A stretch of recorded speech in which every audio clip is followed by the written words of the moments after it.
Titikaka!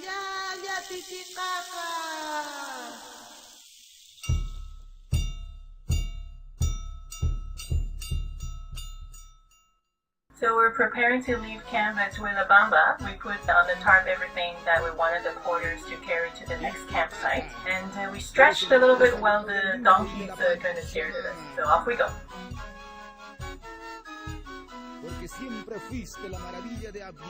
They told you there were pigs? After 30 minutes or so of walking, we got to the second checkpoint. And then we start our ascent towards Dead Woman's Pass, which, by the way, no woman ever died there. The mountain just looked like a profile of a woman looking up to the sky.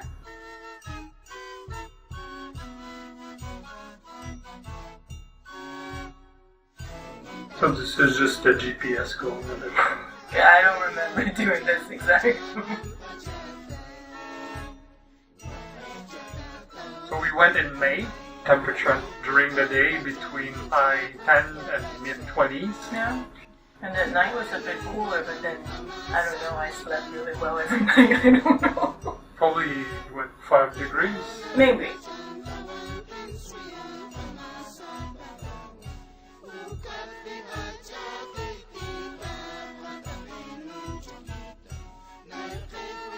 We enter a completely different ecosystem of lush green foliage, very beautiful, and it feels a bit mysterious, as if we were the first ones discovering the Inca Trail.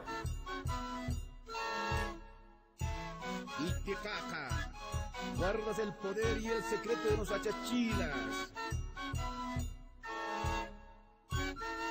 En algún momento del tiempo, viste la más. So what does Wikipedia has to say about the Incan Empire, Janet? The Inca Empire was the largest and most sophisticated empire in pre-Columbian America. The administrative, political, and military center of the empire was located in Cusco in modern-day Peru. The Inca civilization arose from the highlands of Peru sometime in the early 13th century. Its last stronghold was conquered by the Spanish in 1572. The Inca Empire was unique in that it lacked many features associated with civilization in the Old World. The Incas lacked the use of wheeled vehicles, animals to ride and raft animals, the knowledge of iron and steel, and they lacked a system of writing. Despite these handicaps, the Incas were still able to construct one of the greatest imperial states in human history.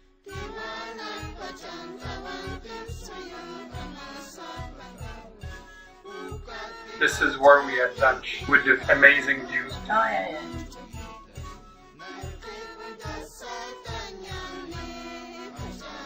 Felt like we only hiked for half a day each day, so even though you woke up quite early in the morning, but really you only hiked for a few hours, it was not a full day hike. So I think what they do is that they account for the fact that some people will take much longer in the hike, which in our group that was the case. There was very level of fitness, I guess.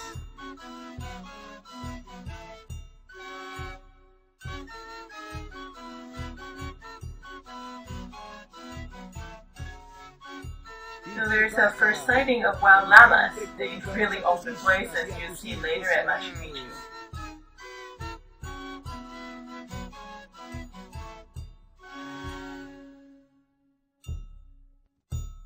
So day 2 was all about climbing Dead Woman's Pass. It was a lot of steps going up, but to me it wasn't as hard as some of the things that we've done in Hong Kong to prepare for it. But as long as you take your time, just keep going, it's alright.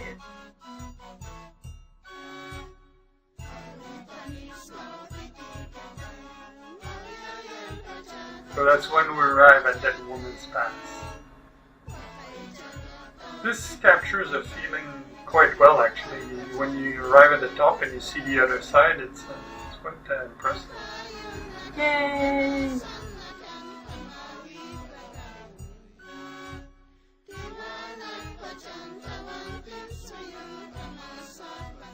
As we go down to camp, let's talk about altitude sickness for a minute.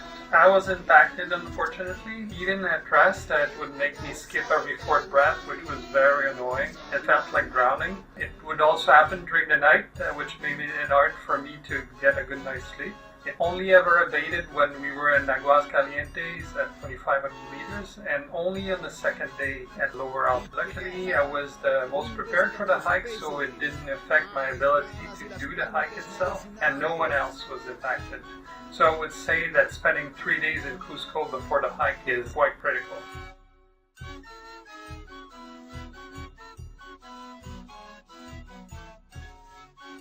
Titikaka.